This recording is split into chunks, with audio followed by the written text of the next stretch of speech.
সবাই কেমন আছেন? আশা করি ভালো আছেন, আমিও ভালো আছি। আজকে আমি আপনাদের সাথে শেয়ার করব খুব সহজ, ঝরঝরে আর ভীষণ মজার আলু ছাড়া মুরগির মাংসের রেসিপি, যেটা বানাতে বেশি সময়ও লাগে না আর খেতেও হয় দারুণ। পাতিলে পরিমাণ মতন তেল দিয়ে দিলাম।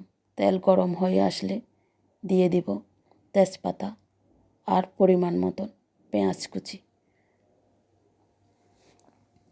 আপনারা সবাই আমার পাশে থাকবেন আর আমাকে সাপোর্ট করবেন।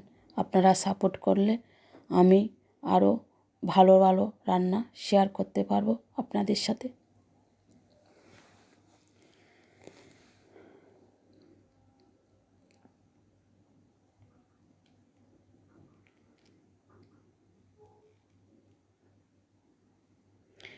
পেঁয়াজ ধীরে ধীরে নেড়ে চেড়ে নিলাম। হালকা বাদামি করে ভেজে নিলাম। দিয়ে দিলাম আদা বাটা, রসুন বাটা।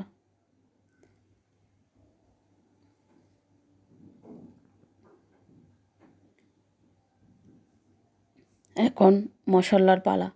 মরিচের গুঁড়া, হলুদের গুঁড়া, লবণ আগে পানি দিয়ে গুলিয়ে রেখেছিলাম স্বাদের জন্য।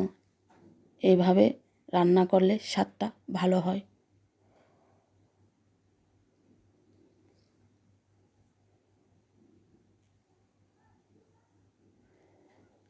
মশলা ভালোভাবে কষিয়ে নিলাম। মশলা কষাতে সময় নেবেন যতক্ষণ না তেল উপরে উঠে আসে। দিয়ে দিলাম কেটে রাখা মুরগির মাংস। মাংসটা আমি ছোটো করে কেটেছি।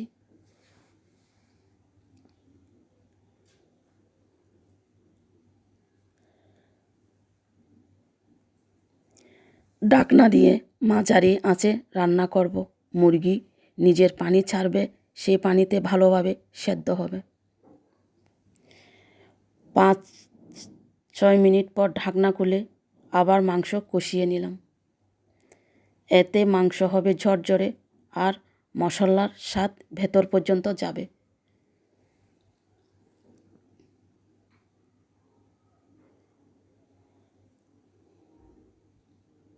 দিয়ে দিলাম লং, এলাচ, দারচিনি, কাঁচামরিচ আর জিরার গুঁড়া।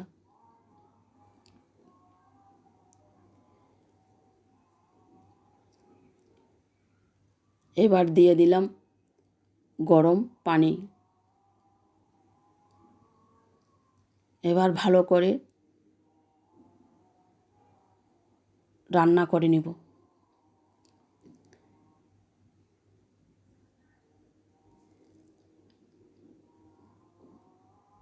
দেখুন মাংসের কালারটা কি সুন্দর আসছে। দিয়ে দিলাম গরম মশলার গুঁড়া, সাথে দিয়ে দিব লবণ আর পেঁয়াজের পুর ছোটো করে কেটে রাখা ধনেপাতা।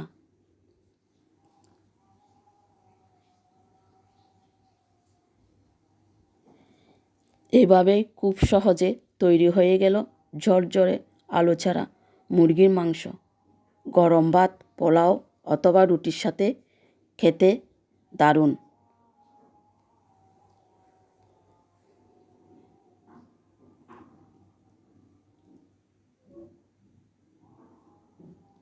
আপনারাও চাইলে এইভাবে রান্না করে দেখতে পারেন, খেতে মন্দ হবে না।